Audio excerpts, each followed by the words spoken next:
ज्ञान उधति अरु ज्ञान घन सदगुरु शंकर रो नमो नमो बहुबारही सकल सपूजन भू। धर्म अनुरागियों को तथा भक्तगणों को मेरा हार्दिक नमन। सत्संग योग में शब्द आया है, ध्यान से सुने।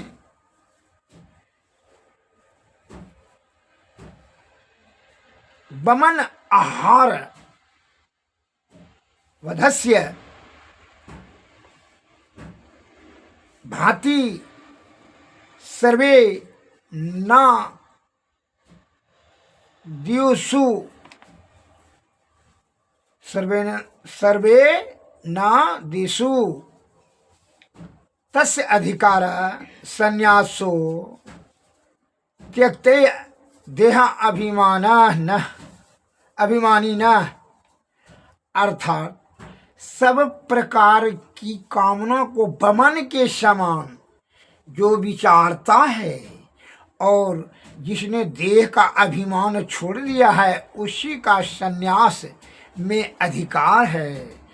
अर्थात सभी विषय को उल्टी के समान समझे, माने परित्याग करने की वस्तु और उससे कोई लालसा नहीं। और जिसने देह का भी अभिमान छोड़ दिया उसी को संन्यास में अधिकार है। अर्थात वही सन्यासी बनने के योग है। और विषय से जरा सा भी आसक्ति है तब सन्यासी क्या हो, तो भोगी बनेगा। और जब भोगी बनेगा तो भोग विलास वाला रास्ता तो रोग शोक और संताप दुख पश्चाताप वो तो झेलना ही पड़ेगा। इसमें कौन बड़ा घोर आश्चर्य की बात है। रास्ता ही जब पथभ्रष्ट हो जाए तो क्या होगा, उसका तो दुर्गति होगा, सदगति कैसे हो सकता है।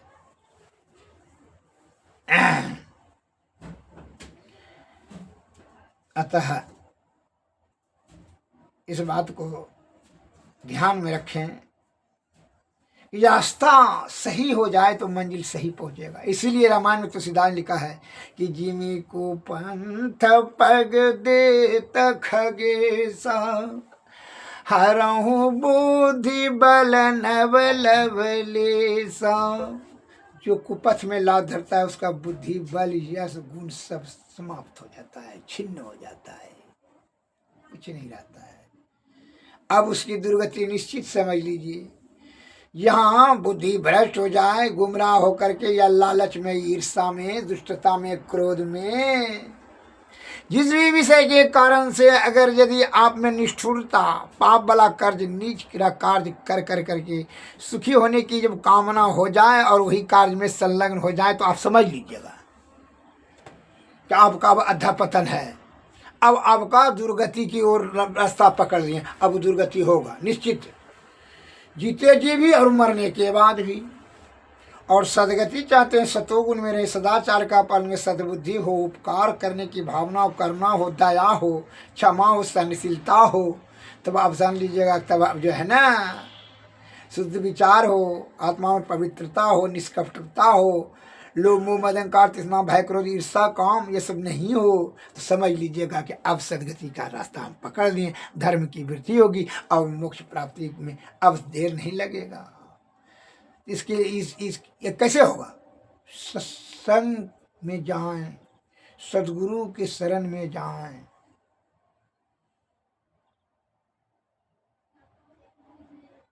आप जुआ खेलने वाले के पास चले जाइए, मधुशाला चले जाइए, नशा पीने के लिए सीख लीजिए। चोर के साथ में चले जाइए, चोरी करने के लिए सीख लीजिए। नशेड़ी के साथ में बैठ जाइए 8 दिन 10वां दिन 9वां दिन जो है तो आप में नशा सेवन करने के लिए सीख लीजिएगा। जुआड़ी के साथ में बैठ जाइए, जुआ खेलना सीख लीजिएगा। अरे पहले खान पीन संभारो फिर तब नस नस को मारो। पहले सुसंगति करो तब न सदगति होगा, सद्बुद्धि होगा। पहले तो छल कपट पर तुम्हारे दिमाग में तो कीड़ा बैठ लिया है कि धन जमा करेंगे तो सुखी हो जाएगा। धन से विलासता पर वस्तुएं खरीदी जा सकती है, सुख कहाँ? सुख धन से होता है कि स्वस्थ शरीर से होता है? सभी तो प्रवचन बहुत जो है ना बोलने वाला जो सलाहकार बहुत देता है, क्या धनवान बनने के लिए बड़ी दृढ़ संकल्प करो, हाइक करो, हाउ करो, खूब छल कपट प्रपंच बढ़ाओ, धन कमाने के लिए एकदम प्राण लगा दो। बहुत का सुने हैं, धन कमाने के लिए, धन जम संचय करने के लिए प्राण लगा देना, मूर्खों वाला भाषा। ज्ञान प्राप्त करने के लिए प्राण लगाने की बात, ये स्वभाव बात है। धन प्राप्त करने के लिए ज्ञान लगाने की क्या जरूरत है? धन से सुख किसने कहा, किसने होता है? कोई 5 कुंटल आपको सोना दे दे और पेट में दर्द दे दे, खून गंदा हो जाए, धन काम करेगा? अच्छा लगेगा? ब्रिज नहीं बने, सुंदरी स्त्री से शादी करा दे, अच्छा लगेगा?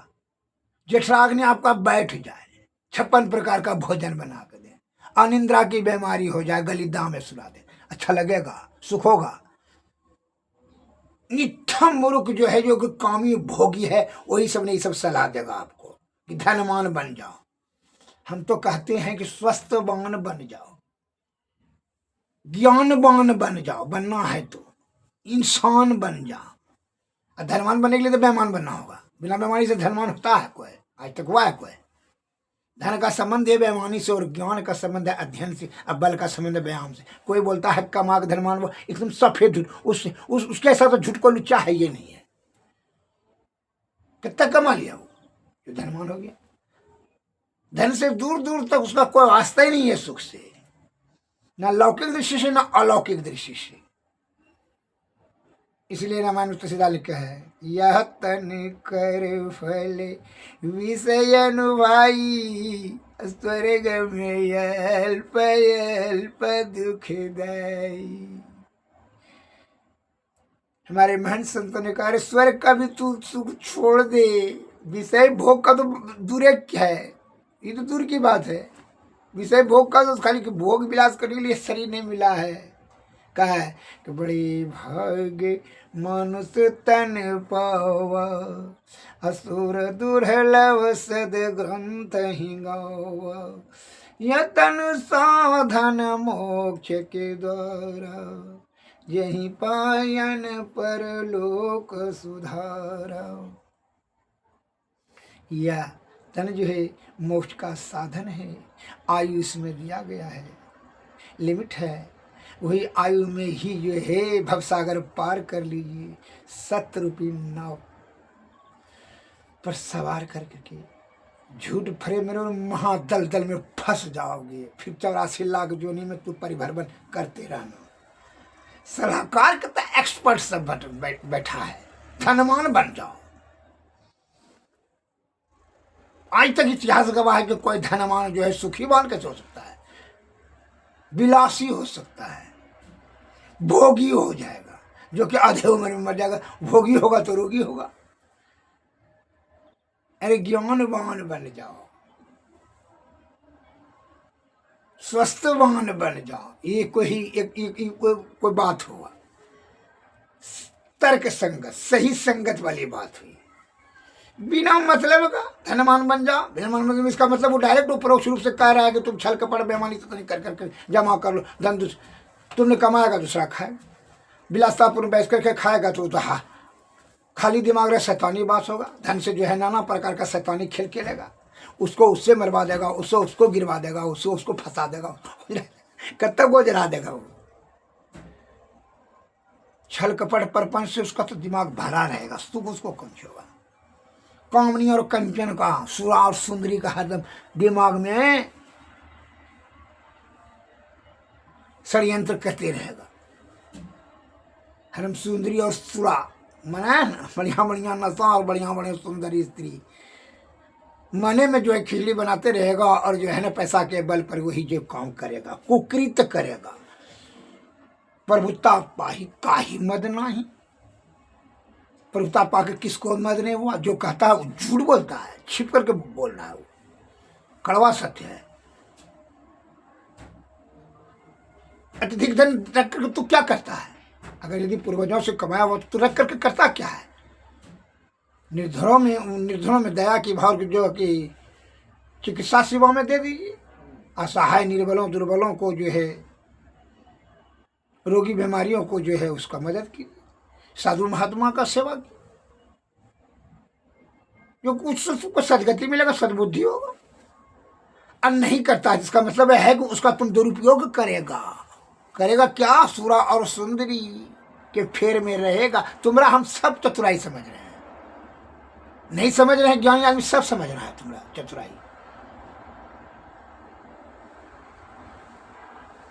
छल कपट छोड़ो, इसलिए यह शब्द आया है। जो सब प्रकार के कामनाओं को बमन के समान समझेगा, जिसने दे का अभिमान छोड़ देगा, बड़ी अभिमान अहंकार के भाव है, वही सन्यासी होने का उसी को अधिकार है। बाकी बात जो है ना, ये दुर्बुद्धि वाले को जो है ना, छल कपट परपंच कामी लोभी लंपट लालची ये सब बने, वो कैसे बनेगा? वो तो आडंबर पाखंड करेगा, उसी को कहता है साधु। मैं एक लघु कथा आपको बता देना चाहता हूं, ध्यान से सुनिए।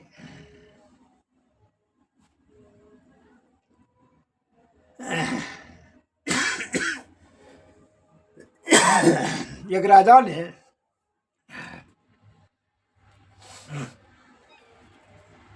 राज में घोषणा करवाया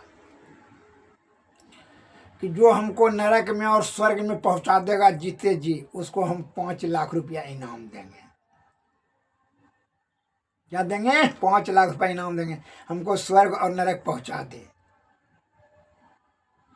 बड़े बड़े बुद्धिमानों का बुद्धि फेल कर गया, ये कैसे होगा? जीते जी स्वर्ग नरक कैसे पहुंचा देगा? तो मरने के बाद स्वर्ग नरक की कामना की जाए, जीते जी कैसे पहुंचा देगा? अब बताइए, सोच करके ज्ञान से बताइए, कैसे जीते जी उसको पहुंचा दीजिएगा? बड़े बड़े प्रचुर बुद्धि वाले भी जो है ना, बुद्धि बहुत लगाया, बहुत ने जो है बढ़िया बढ़िया जो है सुंदर सुंदर स्त्री करके नाच गान कराया, और एक जो है नरक के लिए जो है उसमें चमड़ा के खदान में घुसवाया, विश्रालय घुमाया, मांस मछली अंडा जहाँ बिकता था वहाँ घुमाया। मना नरक वाला सबसे है ना दुर्विधि, ये कहाँ नरक? सब ना बुद्धि लगाने वाला बुद्धि लगाया, लेकिन सबका बुद्धि फेल हो गया। राजा साहब ने कहा नहीं हुआ, संतोषजनक जवाब नहीं हुआ। एक आत्मज्ञानी थी जो उसके हृदय में विवेक का जागृत हो गया। वो बड़ा संत मत के आदमी थे, अध्यात्म में बड़ी उनकी रुचि थी। पूर्वजन्म का कमाई से उनको आत्मज्ञान हो गया। गुरु का मार्गदर्शन और आत्मचिंतन से, प्रगाढ़ अध्ययन से वो आत्मज्ञानी हो गया। जैसे उनके कान में गया, कैसे राजा का प्रश्न है, वहां से उछल दिए कि चलो। राजा को ये बात का अभिमान हो गया कि बड़ी सबसे बड़ा हम ही प्रचुर बुद्धि वाला है, उसको हम दिखाइए दें स्वर्ग नरक। किसान था, साधारण खेती गृहस्थी करता था, जीविकोपार्जन करता था, सत्संग भजन करता था, आत्मज्ञानी हो गया था। राज दरबार में कहा कि आने के साथ कहा, राजा साहब सुनते हैं तुम नरक देखना चाहते हो, बहुत तुम जब हीरो बन गए हो, 10,000 सेना रख लिए हो, बल से जो है तू समझ ले बड़का राजा। राजा का बुद्धि है, राजा का योग है, तुम बड़ा है स्वर्ग नरक देंगे। जब 5 लात घींच कर मारेंगे तुम्हारा सभ्य हम नरक और स्वर्ग दिखा देंगे। और 2-4 जो है गंदा गंदा अब अभद्र शब्द कहा। मूर्ख कहेगा सठ अभिमानी भोगी लोभी आया है इनाम देने वाला, इसको स्वर्ग नरक दिखा दीजिए। ये राजा साहब तो क्रोध से एकदम, उसके क्रोध बढ़ते गया बढ़ते गया, जगह वो 5 लाख मारेंगे घिर करके सब तुम्हारा राजा पानी भुतला देंगे। इतना सुनते तो क्रोध का उसका सीमा नहीं रहा। राजा साहब आंख में लाल हो गया और क्रोध से थन थन करते हुए तलवार खींचिए तो लिया और तलवार खींच कर करके उसको मारने के लिए दौड़ा कर काटी गला कर धड़क से क्षमा कर पैर पर गिर गया। राजन, आप तो महान राजा हैं, आप हमारा अन्नदाता हैं, बड़ा धर्मात्मा है। अरे मैं आपको अभद्र शब्द कर करके आपका अपमान करने की हमारी चेष्टा नहीं थी, आपके प्रश्नों का हम जवाब दे रहे थे। यही है, यही जो है जो आपने शब्द के कठोरता से सुन कर करके क्रोध के चरम बिंदु पर चले गए हैं और जघन अपराध करने के लिए तैयार हो गए, हत्या करने के लिए आ गए हमरा। अब बताइए क्या हुआ? यही है नरक। जब क्रोध में कोई काम करने लगे, समझ लीजिए वो नरक में चला जा रहा है, चला गया। अब जब हत्या करने के लिए, जबकि साधारण अभद्र शब्द आपको तो सह लेना चाहिए, लेकिन आप क्रोध में चले गए, आपका बुद्धि विभ्रम में चला गया, क्रोध से बुद्धि नाश हो गया कि जो भाई हम निर्दोष आदमी का हत्या कर रहे हैं, इससे वो क्या मतलब है? वो बोल रहा है हम नहीं लेंगे, गाली दे रहा है, बोल रहा, लेकिन आप क्रोध कर करके क्या करे, हमको हत्या करने के लिए आ गए। इसका मतलब है आप नरक में हैं। और जैसे क्षमा मांगा, बड़ा खुश होकर वो क्रोध का इसका जवाब दे रहे थे प्रश्नों के, जी महाराज आप तो धर्मात्मा हैं, महाज्ञानी हैं, आप हमारा अन्नदाता हैं, आप ही के राज में हम तो रहते करते हैं, हम तो खेती उती करते हैं, मेहनत मजदूरी करके खाते हैं, हम आपके प्रश्नों का जवाब देने के लिए हैं। फिर राजा साहब को बहुत तुरंत ठंडा हो गया और बड़ा प्रसन्न हुआ उसके जवाब, क्योंकि हाँ यही है स्वर्ग। जब क्रोध से जब का बड़ा कलेजा से हाथ सटा लिया कि वाह आप बहुत सही आत्मज्ञानी हैं। आज आपके प्रश्न से सुनकर हमारा कलेजा गदगद हो गया, खुशी के मैं प्रफुल्ल हो गया। उसको भरी पाना कलेजा में सटा करके गला मिला करके लोग 5 लाख रुपये उसको इनाम दिया और कहा कि आप जो है राज खजाना का मालिक, क्योंकि हम नहीं बनेंगे राज खजाना का मालिक, हुजूर हमको खेती करना है। ये तो आपके प्रश्नों का जवाब हम देने के लिए, हमको पैसा का भी आवश्यकता नहीं है। घोर आश्चर्य, राजा का भी लगा वाह इसको तो ब्रह्मज्ञानी है। उसी समय पैसा भी नहीं लिया, इनाम भी छोड़ दिया, नहीं हमको ऐसा कर, ये पैसा दे हमारा अभिमान बढ़ जाएगा और जो है चोर उचक्का हमको पीछा करेगा, कष्ट में हम पड़ जाएंगे। राजन हमको पैसा का कोई जरूरत नहीं है, यही इनाम जो है कोई रोगी जो है असहाय है, साधु महात्मा का भी जो है आप सेवा कर दीजिएगा, यही पैसा से हमको लेने का जरूरत नहीं। ऐसे आर्य विनती किया। राजा साहब ने उनको आश्चर्य से देखा कि है हमारे राज में धर्मात्मा, और उसको गुरु मान लिया। इसलिए कहते हैं यहाँ शुद्ध चित्त आत्मा हो उनका क्या गया अभी कोई भी कार्य क्या होगा, धर्म में परिणत हो जाएगा। क्या उसकी सद्बुद्धि सही दिशा में काम करता है। समझ गए ना, क्रोध में क्या हुआ, गया काम नरक की ओर ले जाएगा, अर्थात वही नरक है। और शुद्ध चित्त आत्मा से ठंडे मस्तिष्क से दया के भाव को जब उठ गया और उससे क्या गया कार, वह स्वर्ग है। समझ गए? ठीक। अब जो है करना क्या है, तो जीवात्मा को ये परम कल्याण करने के लिए अर्थात ब्रह्म की प्राप्ति करने के लिए हमारे गुरु महाराज ने कहा है, क्या कहा है कि मन के कारण से जितना भी लोभ मोह मद अहंकार क्रोध भय ईर्षा ये सब उत्पन्न होता है, मन ही मर्डर है, मुखिया है। मन को जो है कैसे नियंत्रण में करो, मन और अहंकार को कैसे नियंत्रण में करोगे, चित्त और बुद्धि से। जब तक ये चित्त बुद्धि को परवल नहीं करेगा, मन को और अहंकार को भेलवेसने नहीं दीजिए, साइड में फेंकिए, तू हट साइड, मन जो करवे नहीं कीजिए, अहंकार तो एकदम प्रत्याग कर दीजिए, नहीं भाई हम सबसे छोटा, क्या जरूरी है अहंकार का पोषण करने का? अहंकार तो बहुत बड़ा दुर्गुण है। अब मन तो मुखिए है नथा पतन कराने के लिए, पाप बला रास्ता में धकेलने के लिए। मन के कारण से ही तो मनुष्य पड़ा है नाम हम लोगों का। आज उसी के चलते हम लोग 84 लाख योनि में परिभ्रमण कर रहे हैं और विषय का नुकसान है। इसलिए हमारे गुरु महाराज कहते हैं कि मन निग्रह की समर क्षेत्र में सन्मुख थिर डटना होगा। आओ वीरो मर्द बनो अब जेल तुझे तजना होगा। इसी जुक्ति से जगत जेल को सुन ही तजना होगा। वक्त नहीं है ये वीरो अब गाफिल होकर सोने को।